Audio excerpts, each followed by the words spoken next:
नमस्कार मंडळी, कोकण आणि बरेच काही या यूट्यूब चॅनलवरती आपलं सहर्ष स्वागत आहे. एक गोष्ट मला तुम्हाला दाखवायची आहे. माझ्या मागे तुम्ही बघू शकता, हे आंब्याचं झाड होतं. मागच्या वेळेस मी आलो होतो, एकदम हिरवंगार होतं आणि आंब्याने बहरलेलं होतं. आता पण त्याच्यावर तुम्ही कैरा बघू शकता, त्याच्यावरती आहेत कैरा. मला दाखवतो, हे बघा. मला दिसत आहेत का नाही मला माहिती नाही. हे बघा इथे.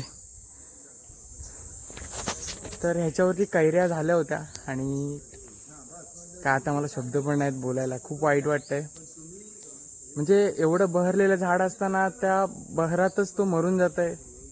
खूप वाईट वाटतंय.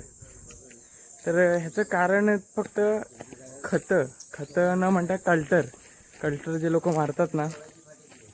तुम्ही नॅचरल आंबा घ्या ना. का एवढं खतं मारताय तुम्ही? का कल्टर मारताय झाडांना? का एवढे मोठे मोठे कलम आपल्या लोकांनी एवढ्या, म्हणजे आपल्या जुनी जी लोक होती त्यांनी एवढ्या जपून त्यांना वाढवलेली आहे. छोटी छोटी कलमं होती तेवढी मोठी केली. त्यांना तुम्ही असं 1-2 वर्षातच मारून टाकताय. तुम्ही ऑर्गॅनिक खतं टाका, जैविक खतं टाका, सेंद्रिय खतं टाका आणि आंबे खा.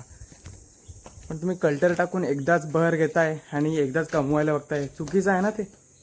मला तर हे खूप चुकीचं वाटतंय. इकडे ह्या साईडला बघू शकता, हा आंब्याचं झाड आहे. भरपूर आलेला आहे आणि ह्याला कोणते खतं वगैरे मारत नाही.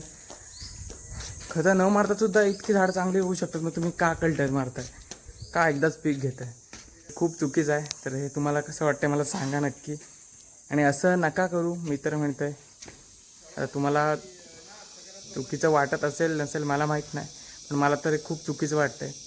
तर समजून घ्या आणि काही चुकलं असेल तर माफ करा. पण असं नका करू असं मला तरी वाटतं.